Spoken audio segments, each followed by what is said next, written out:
Hello, hello, hello.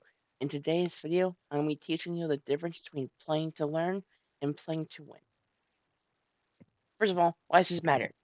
By understanding the difference between these, you'll better understand how your focus should be divided when playing. And I think this is like the biggest extra point, and it's that whenever you're playing with a goal, I think you'll have a better mindset even if you lose because you'll see progress. I think that is the biggest thing when playing to learn.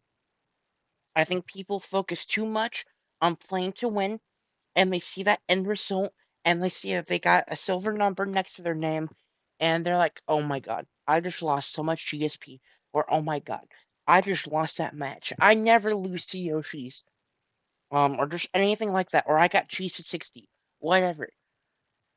Even if you lose, even if you don't make much progress on your goal, by having the ability to know when to play to learn and just knowing what playing to learn is and getting better at it, you will be in a better mindset even when you lose and you'll gain something from it.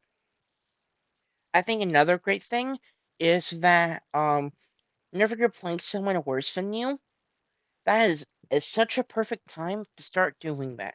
Let's say they're like 20% worse than you can like consistently one stock them. That is a perfect situation to go, hey, I want to practice this. I want to see if I can hit this combo on someone real. This is especially good for someone who doesn't have the training mode. And I do a really poor job in end games. So if I fish for this combo, I will more likely be put in an end game or like a last stock situation. And I want to see if I can be calm. Can I be calm? And then if I can't, I'm asking myself why I can't be calm. Is it because I'm afraid of the loss, or is I just fear I'm gonna get hit.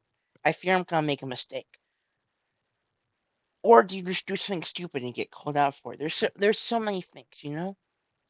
And I think another great thing is that a lot of people avoid online, and I get it. It's very different from offline, especially if you play offline. It's very different. Parry timings, especially, are going to be different.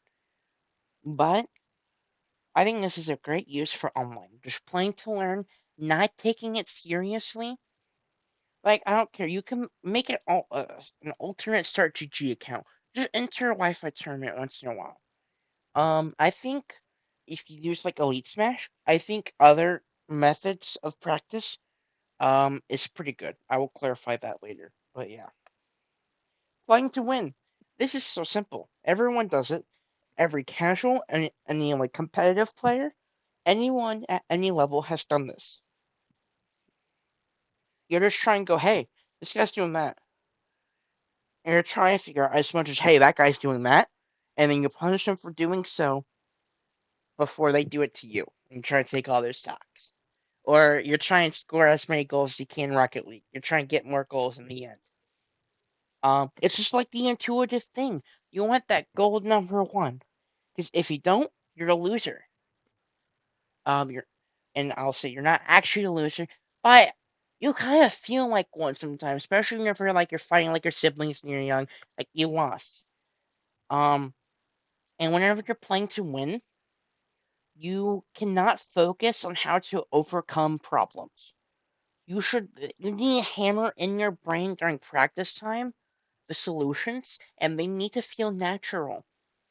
If this Captain Falcon player keeps jumping in and naring me, and I go, I don't know what to do, I know I probably won't win the set.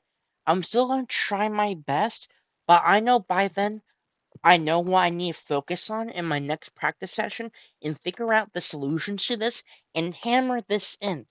Now, of course, there are a couple solutions. If they keep doing it in similar spots, you can go in the air before them.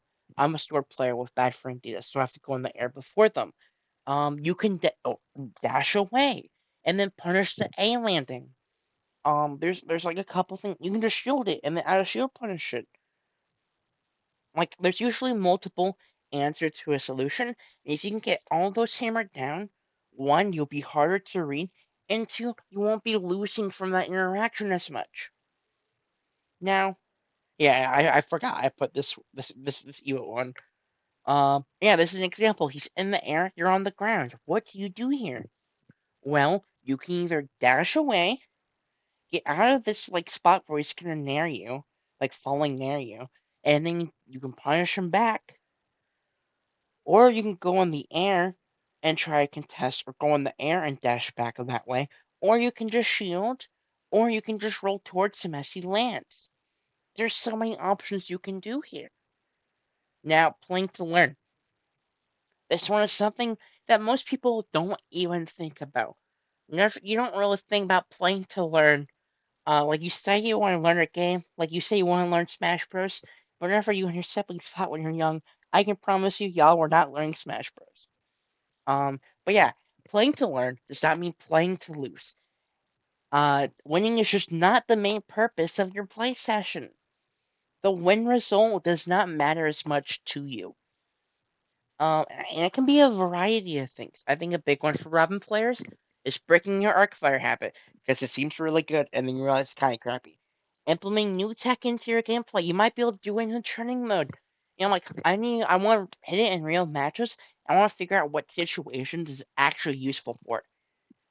Or just be as simple as, hey, I want to not approach versus Snake as much because I want to practice throwing grenades back at Snake.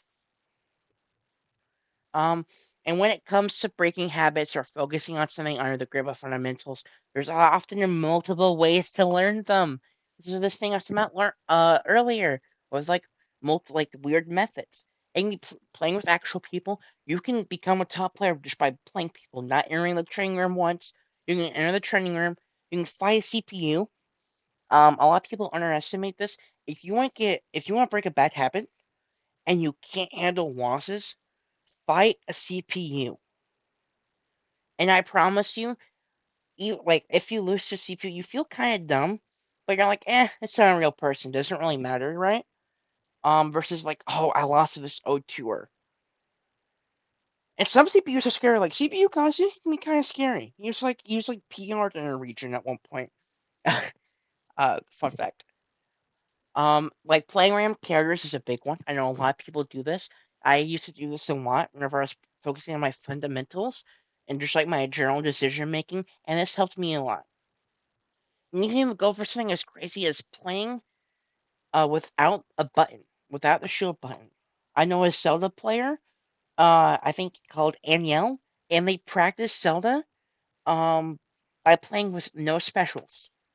I think that's great. If it works, it's mostly preference, but if it works, it works. And and especially for someone who like enjoys grinding online, under, understanding how to get the most bang for my buck from it is very important. Because guess what? Online is different from offline. If you're stuck at home for a month having to play online for offline, you need to understand and get as much as you can from online for the offline. Because you can't, like, some people, if you can play offline whenever you want to, amazing. If you can play it like 3 or 4 times a week, amazing. You probably don't need to touch Wi Fi. But if you need touch Wi Fi or want to get better on your own, I highly recommend playing to learn using online. I hope this video makes sense. I got some unfortunate news, so if I like stuttered or seem a bit sad, I'm sorry about that. And I hope you guys have an amazing day. Peace.